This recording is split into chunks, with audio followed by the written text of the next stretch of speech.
Shiki might seem like an average, lifeless high schooler, but on a fateful day, when his only family is unplugged right before his eyes, a mysterious power awakens within him, transforming him into an uncontrollable demon. Turns out he's not alone, and many others possess this very power. With their help, he joins a school for demons, desperate to learn how to control his power so that he can take revenge on his enemies. The story begins with a desperate man named Samidare standing under rain that looks like blood. He begs his senpai to kill the child as well, warning that he'll regret it later if he doesn't. But his senpai doesn't believe he made any mistake by sparing the innocent child, so he walks away from the scene. The child belongs to a tribe of demons that existed long, long ago. These demons once terrorized mankind, making millions feel powerless. But one strong-willed man dared to fight back. He was Momotaro, a legendary swordsman who single-handedly slaughtered hundreds of Onis, igniting an endless war between him and the entire Oni tribe, the same war that caused this incident. 15 years pass after this event. The scene shifts to the second floor of a liquor store owned by the Ichinos family. That floor serves as the bedroom of a high schooler named Shiki Ichinos, who also happens to own a suspiciously large collection of guns. He's on a call with a friend, proudly telling him he just got expelled for getting into a fight. His friend, feeling guilty,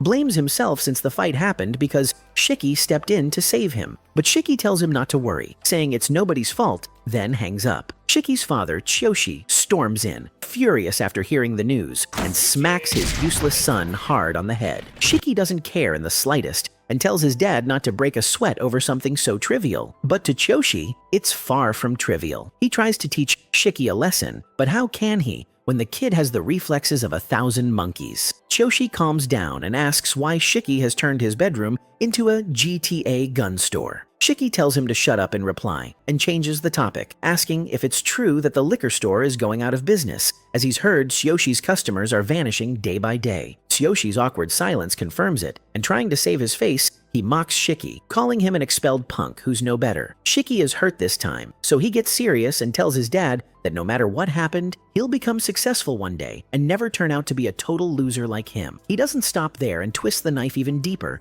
saying the only thing that gives him peace is knowing they're not related by blood. That stings bad, so Shoshi leaves the room and heads back to the store downstairs. There, the telephone rings, and a customer wants some beer delivered to his house. So Shoshi heads out, but not before pausing for a moment to look at a childhood photo of Shiki, showing that he does love him. Meanwhile, Shiki is still pissed off and mutters that his life would have been way better if some rich guy had adopted him instead of this washed-up old man. To vent out his frustration, he grabs one of his guns and points it at the target on the wall, but just as he is about to pull the trigger, a loud explosion shakes the building. He looks out the window to see what happened when out of nowhere, a shadowy force grabs his legs and drags him down to the street. The man behind this attack is revealed to be Samidare, the same man we saw at the beginning of the story, who has some kind of dark power at his disposal. He approaches Shiki, asking for his name to confirm his identity. But before Shiki can answer, Tsuyoshi crashes into Samidare with his car and shouts for Shiki to get in. They speed away, and on the way, Tsuyoshi says their only chance of survival is to leave the country immediately. Shiki has no idea what's going on. He asks if Samidare is a loan shark or something, and even if he is,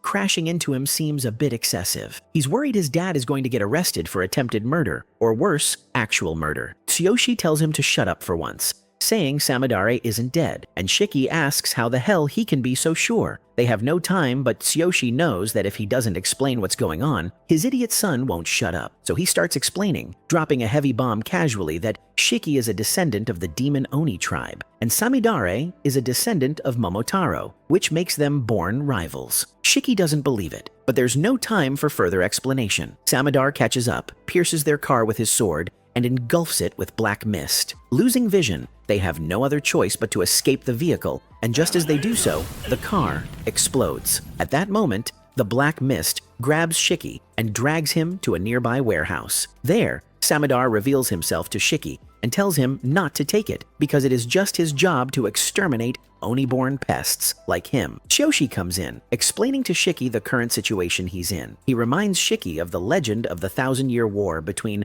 Momotaro and the Oni, a story Shiki had heard from his dad many times during his childhood. Tsuyoshi states that after Momotaro passed away, the war continued as his descendants joined together and formed an organization whose sole purpose was to slay all demons. That organization is now known as the Momotaro Agency, and Samidare, being a descendant, is a member of that agency. Tsuyoshi himself was once a member, drawing his own Black Mist sword to defend against Samidare. According to Tsuyoshi, all descendants of Momotaro are blessed by an unknown force that allows them to summon this Black Mist, which they use to slay Onus. Samidare mockingly refers to Tsuyoshi as his senpai, which hurts Tsuyoshi's feeling, as Samidare has betrayed him. But technically, it is Choshi who has betrayed his own family by adopting a freaking Oni child. In the meantime, Shiki is having a hard time believing what's unfolding right before his eyes. His loser father is a descendant of Momotaro, who, for some reason, thought it was a great idea to adopt his natural enemy. Samidare calls out Tsuyoshi for that exact reason, telling him that he will be exterminated alongside Shiki for betraying his own kind. But Tsuyoshi doesn't care and charges at Samidare, engaging in a battle whose outcome will decide who is right. Samidare, being much younger, gains the upper hand, dodging Tsuyoshi's attack with swift speed before landing 2 direct strikes on him. As Choshi falls to the ground, bleeding profusely, Shiki screams, begging Samidare to stop. Samidare looks at Shiki and tells him to stay quiet until it's his turn to die. Tsuyoshi, with his last bit of strength, grabs Samidare's foot, which frustrates Samidare even more, as he's never understood why this man did so much to protect a freaking Oni. Tsuyoshi, in reply, states that a father doesn't need any reason to protect his son. He begs Samidare to spare Shiki's life, promising that Shiki has never hurt anyone in his life and never will. As Choshi's words begin to shake Samidare's resolve, he draws his sword with the intent to shut his senpai up permanently. Shiki's eyes split open. He wonders to himself why he is hung there helpless when his father is dying. He becomes angry. His anger gets uncontrollable,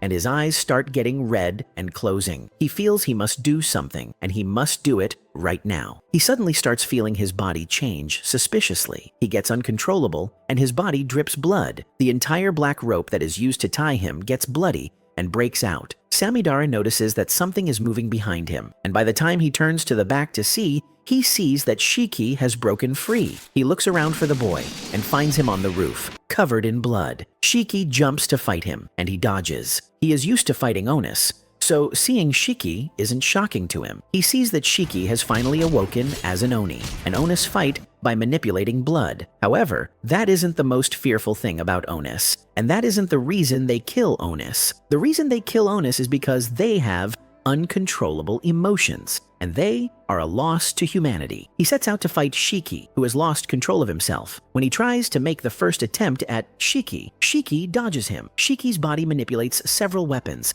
and shoots Samidare with them. Samidare dodges all of the bullets, but the missile that Shiki throws at him is so strong that he couldn't even find his way. I didn't expect that Shiki would be this strong. He continues fighting without even knowing what he is doing. He finally gets a hold of Samidare and hits him. He puts his hands on his head and attacks him. The entire building gets destroyed by the weight of his power. After an almost done fight, he takes a step back. Shockingly, Samidare doesn't die either. His head just has a black sign. He stands up with a renewed hope of killing Shiki and getting the world rid of Onus. As he walks towards Shiki, Shiki steps back and starts screaming. He gets a hold of his body again and is shocked that he is the one doing all of that. He screams and wonders in confusion. Shiki looks at his hand and wonders if he is the one. His hands are bigger, and there is blood all over him. There are several questions in his mind that beg for answers, but he doesn't even have answers to them. Samidare isn't shocked that he feels that way. The state of confusion and loss of memory is something that is very common with Onus when they change. He doesn't pity Shiki's condition. He just wants to eradicate him. When is the best time to attack Shiki if not now that he is in a state of confusion and disarray? So Samidare brings out his sword again and sets out to attack Shiki. He stabs someone, and at that moment, even Shiki assumes he is dead. Fortunately for Shiki, Tsuyoshi still has enough strength to defend him, so he had run there and taken the sword for his dear son. Samidare is angry. He asks Tsuyoshi if he still feels the need to defend the boy after he saw how deadly the boy had become when he awoke. I guess a father's love can never be replaced. With his breath shaking, he remembers when Shiki was a child and how Shiki called him Dad. He hears Shiki calling him Dad again, and he smiles to himself. Samidare wonders how far he will go to protect the blood of an Oni and asks questions in his heart as to how important he is. Tsuyoshi smiles to himself as he concludes that it is at least nice for him to be happy for a while. The collapsed building calls for speculations and talks around the city. Everyone starts gathering around to know what is happening, and they wonder if it is either a gas eruption or otherwise. Samidar doesn't want to call attention to himself, so he disappears. This leaves Tsuyoshi and Shiki enough time to have their final reunion. Shiki holds his father, hoping that his father survives, while Tsuyoshi is just apologetic about the fact that he didn't tell Shiki about his birth. He admits that he should have told Shiki about his blood, but he didn't have a good way to tell his son that he will be chased by Momotaro all the days of his life, and he has to fight. However, he leaves Shiki with advice as to how he can survive. He reminds Shiki that he will be alone from that day, and begs him to get stronger so he can escape from both the Momotaro and the Onus. With this, he gives up the ghost. Shiki cannot believe that his entire life had ended in front of him. Just a few minutes ago, he was still teasing his father, and everything suddenly changed. He screams that he still has a lot of things to do with Tsuyoshi. He wants to apologize to him for saying he isn't his blood, and he has a lot to say. When Tsuyoshi doesn't respond, he cries. Before he can grieve well, a man sneaks behind him and slaps his neck. He faints immediately as the man tells him that he is a fool for letting someone sneak in on him. Meanwhile, at Momotaro's headquarters, the elders talk about how Samidare had gone to fight without their consent or prior notice, and they wonder if the Momotaro has gotten weaker. They insist that they cannot let Onus remain in the midst of humans, and they have to ensure they eradicate them all without allowing humans to get suspicious of them. Wait, who are these ones that are tied up here? Well, watch out. The boy that had hit Shiki earlier, Naito, calls his principal. His principal congratulates him for getting one of them into the school, and you can see his principal is so excited about it, even if he also claims not to be excited. It seems like he is. His principal asks about the others he has gotten, and he talks about Shiki, claiming that he doesn't know if Shiki will be worth it. Will Shiki be worth it eventually? Nueno is a risless schoolteacher with an unusual secret. With the power of a demon sealed in his left hand, he is not just some weak loser. He is Hell's messenger of justice on a mission to exorcise every evil spirit that crosses his path.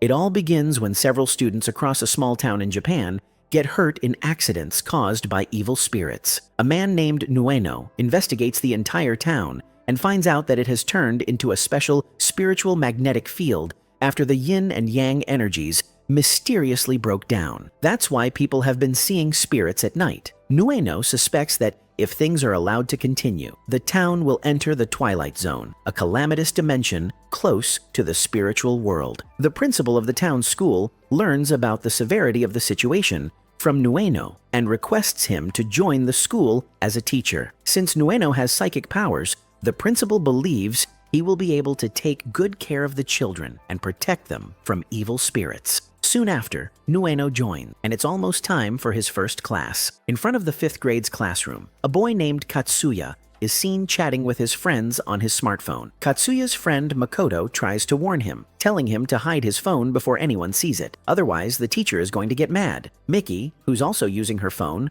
overhears Makoto being unnecessarily wary and tells him not to worry since the teacher hasn't even arrived yet. Katsuya sees Hiroshi on the other side of the classroom, looking out the window, and calls out to him, but Hiroshi doesn't respond. Miki reveals that Katsuya and Hiroshi are mad at each other. She asks Katsuya to make up with Hiroshi. Katsuya doesn't want to, since he believes that whatever happened wasn't his fault. Kyoko enters the scene and asks Hiroshi what's wrong with him. She bugs him playfully, asking if he's trying to act all serious just to look cool in front of his new classmates. But Hiroshi doesn't reply and looks the other way, triggering Kyoko, who advises him to act nicely now that they're in the same class again this year. Katsuya notices that Kyoko is about to burst into rage, so he intervenes to handle the situation, changing the topic by asking if she knows what kind of person their new homeroom teacher is. Miki claims she saw the homeroom teacher during the opening ceremony, and Kyoko adds that she's already acquainted with him because he used to live in her neighborhood. This piques Miki's interest,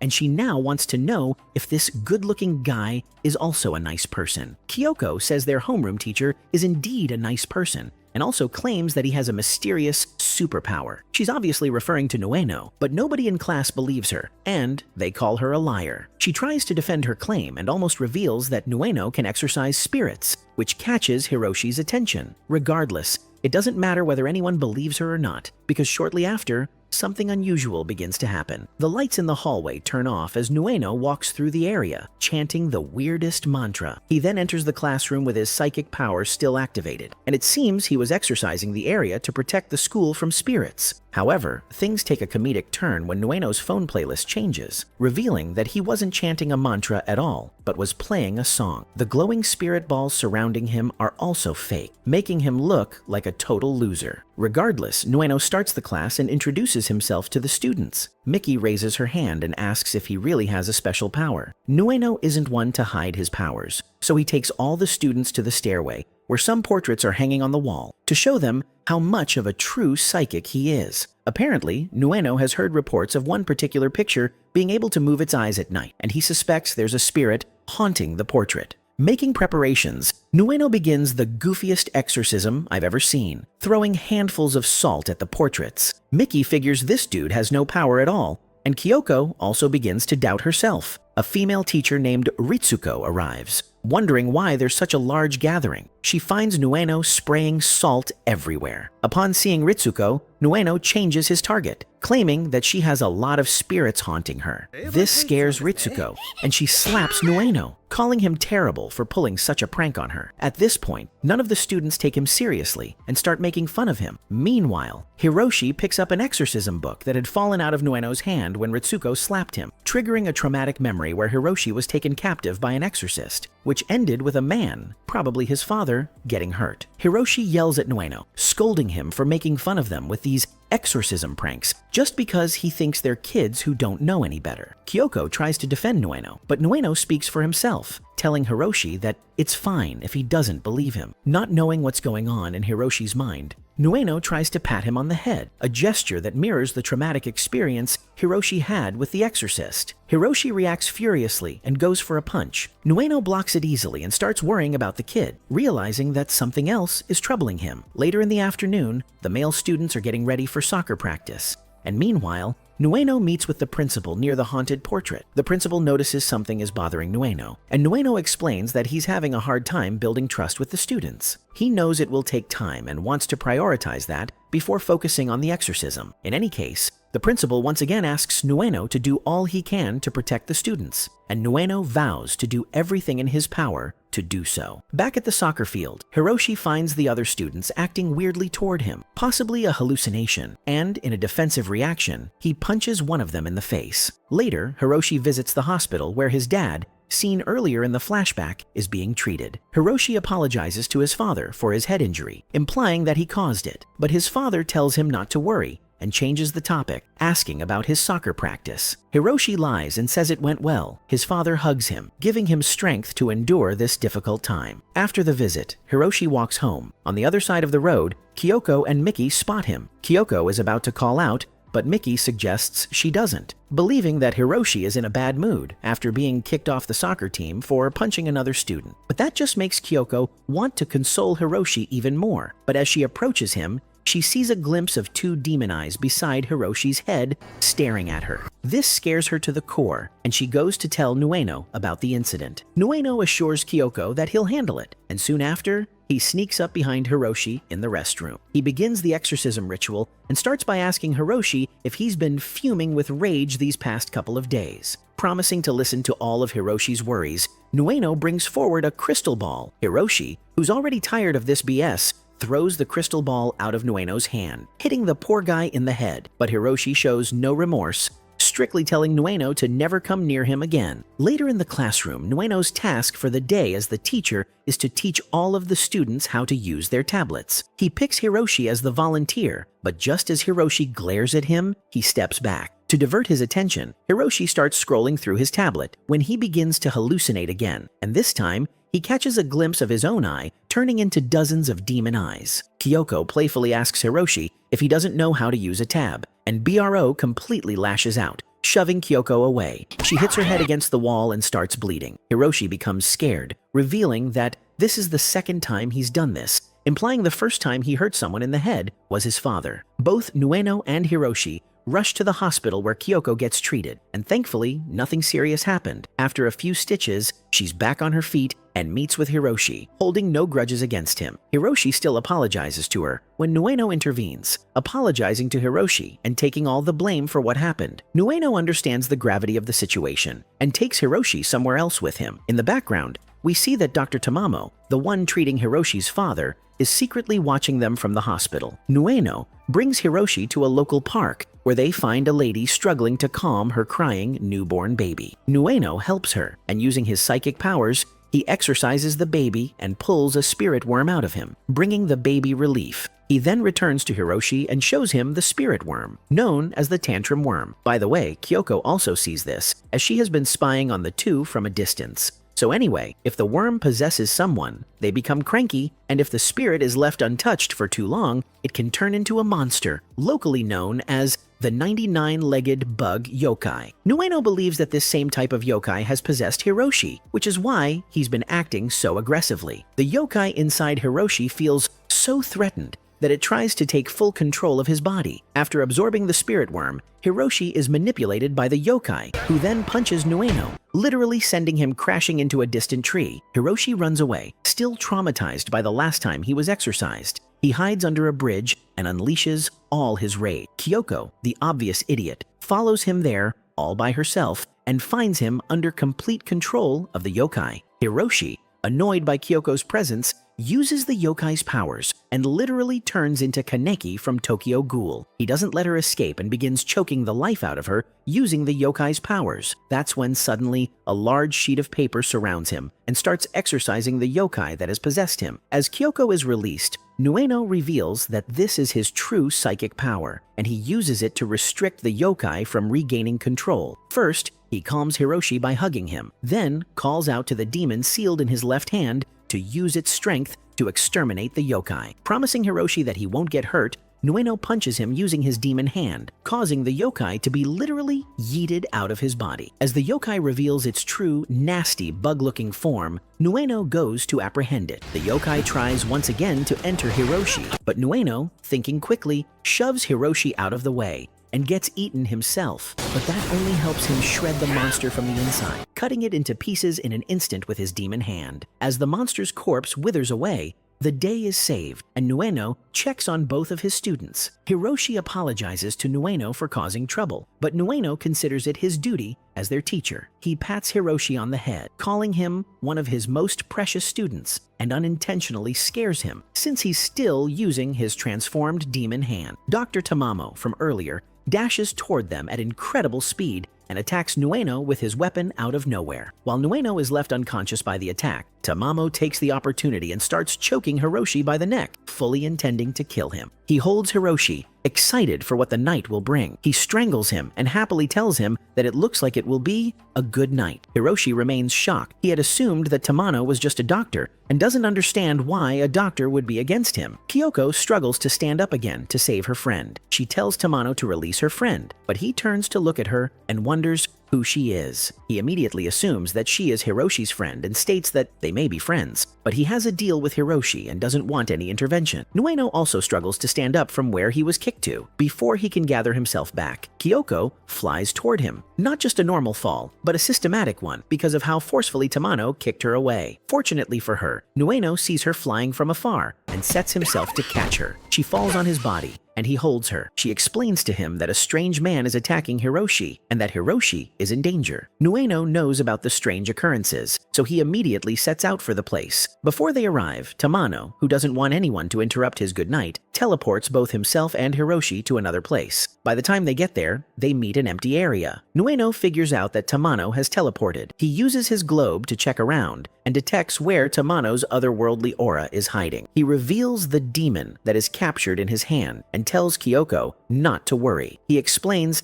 that he is also powerful because he has a demon sealed in his hand, the demon he exorcised when he was in school, and informs her that he knows their location. He asks her to return home while he goes to save Hiroshi. She doesn't think it is right to leave him. She also wants to save her friend, so she insists they go together. However, Nueno, thinking about her safety, tells her that the aura he got from Tamano is very strong and she cannot fight him. He says he can't protect two people at once, so it's best she leaves. She She realizes he is right and steps back. Meanwhile, Tamano stops at the top of a building. He is glad that his show isn't disturbed and immediately throws Hiroshi down the cliff. Hiroshi screams as he systematically falls. When Tamano sees that Hiroshi isn't trying to help himself, he jumps down and catches him. They land in a crowd below and the people are shocked at what they see. He walks away carrying Hiroshi in his hand. He concludes that since Hiroshi didn't resist when he was falling, maybe Hiroshi has been completely purified. He walks away, but Nueno arrives to fight him. Nueno uses his spirit bind, which is a paper magic,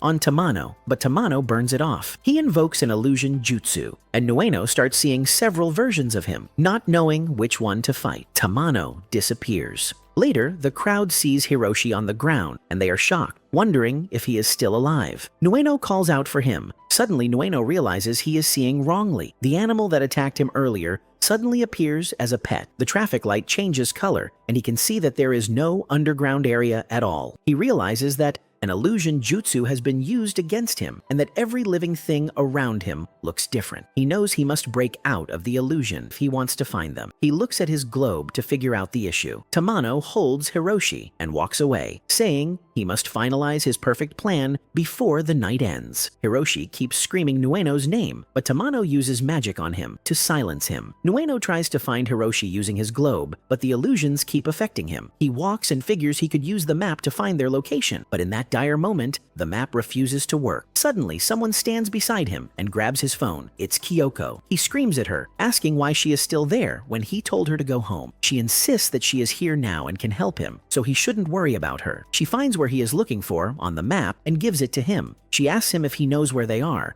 and although he claims he isn't sure, he says he has an idea. It will be in one of the 7 North Stars. In China, there are 7 North Stars: the Tonro Star, Komen Star, Rokuzan Star, Mangoku Star, Renjo Star, Mujoku Star, and Hagun Star. In each of those stars, Tamano has left his otherworldly aura. Nueno believes Tamano is trying to perform a ritual, so he is leaving signs at each star. While Nueno isn't certain, he has reasons to believe the ritual will end at the last star if Tamano is following the order, so Hiroshi will be there. Kyoko worries that Hiroshi will be used as a sacrifice. She tells Nueno that the location of the last star, Hagun, is an amusement park that is currently under construction, so Nueno proceeds there. Just as Kyoko suspected, Tamano is in the park. He is excited that he can finish his perfect plan and decides to stall a little before completion. He sees Nueno running on the ground and is disappointed that Nueno is still alive and after him. He decides to finish Nueno off immediately, especially since he still has time. When Nueno arrives, he sees Hiroshi on a blade in the park. He runs to the blade, screaming for Hiroshi to wait for him. However, as he tries to drag Hiroshi down, the blade cuts him and his head falls off. Nueno is stunned and taken aback. As he looks on in shock, Hiroshi's body disappears and the blood cleans away. He realizes he is still under an illusion. He looks around to confirm, but before he can see Tamano, Tamano stabs him from behind. He falls on Tamano's leg and still tries to beg him to release Hiroshi. Tamano steps on his head to kill him, and Hiroshi calls out his name. Now that he assumes he is done with the intruder, Tamano carries Hiroshi to the top of the park. He reveals all his intentions. He needs to perform humanification, and to do that, he needs a human skull. Humanification is a process where a Yuko like him can become human and blend in with humans. Since that is his mission, and he needs a skull, he decided to pretend to be a doctor so he could get the skull he needed. However, after seeing several dead bodies, he realized that none of their skulls could do what he wanted, and he became angry. One day, while wandering around the city, fate smiled on him. Hiroshi ran toward him and bumped into him. When he saw Hiroshi, he knew immediately that this was exactly what he was looking for. He walked toward Hiroshi and held his hands to comfort him for falling. Since then, he has watched over Hiroshi several times to ensure he is fine. During the humanification process, he needs a skull without anger, because if the skull has anger, it will ruin the ritual, and he would also die. So he put his otherworldly aura inside Hiroshi and watched to ensure that Hiroshi's anger was completely purified. When he was sure Hiroshi was purified, he planned his ritual again. He admits that humans are weak, and he is no different from humans if he doesn't complete his ritual. He takes his weapon and puts it right inside his own skull. Hiroshi is terrified. He has never seen a more horrifying situation. Tamano removes his skull and throws it away, then changes from a human body into a demon body and screams loudly as he calls the names of all the stars. After calling all the names, he invokes the signs he left in each star, and immediately the stars shine bright lights to the ground. By the time he is done with the last star, Hagun, all the stars shine brightly to the ground, and everyone who sees it thinks it looks beautiful. If only they knew it was a sacrifice. Kyoko, who is also making her way to the park, sees the light, but she knows something is happening. Tamano takes the weapon to get Hiroshi's skull, but before he strikes him, Nueno screams Hiroshi's name. Tamano is angry that Nueno is still alive, and before he can do anything, Hiroshi runs to Nueno. He takes a ball and throws it at Nueno. As Hiroshi runs, a truck in the park drives toward them. Hiroshi reaches Nueno and hugs him. The stone Tamano throws hits Nueno in the back, but Nueno doesn't react as if it hurts. Tamano is furious, performing humanification, and the ritual is the only way he can become human. And he doesn't understand why a strange intruder is stopping him from getting what he wants. He remains determined to get it done and runs to fight Nueno. He throws 3 stones into the sky, and they become illusions of his wolf form. All the wolves charge at Nueno. Nueno reassures Hiroshi that he won't let anything happen to him and tells him to stay back while he goes to fight. He calls upon the demon in his hand, and the demon takes over his body. He finds it very difficult to fight because he can barely tell which wolf is Tamano's real self. He keeps wondering if he is still under illusions, which allows Tamano to take advantage of him. He keeps fighting without giving up. At one point, even Tamano is shocked that Nueno is so protective of Hiroshi and asks why he is going so far when he isn't even the boy's father. Tamano throws him into a building and almost kills him. Hiroshi watches the fight and feels scared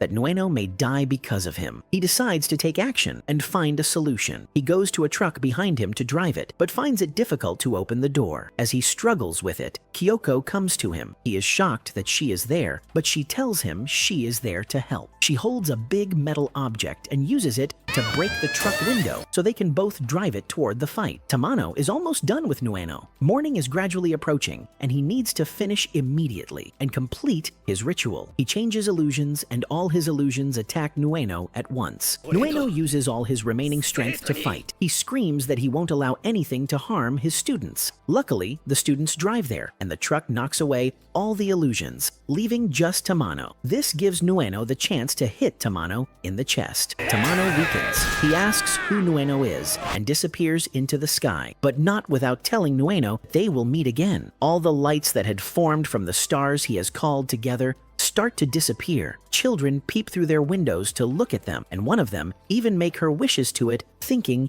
it is a shooting star. The students come out of the truck to meet their teacher, and he appreciates them for saving him. Indeed, what a groundbreaking fight! He couldn't have expected that his students would be his saving grace. They ask him what Tamano is, and he tells them they are yokos. They live among humans. Hiroshi says he doesn't believe they are real, but Kyoko tells him that at least Nueno is real. Nueno explains that they are real and can't be avoided, so they must learn how to live with them. They return to school happily after a very long night, leaving Hiroshi with just one thought, that his homeroom teacher is the best. Well, he really is the best.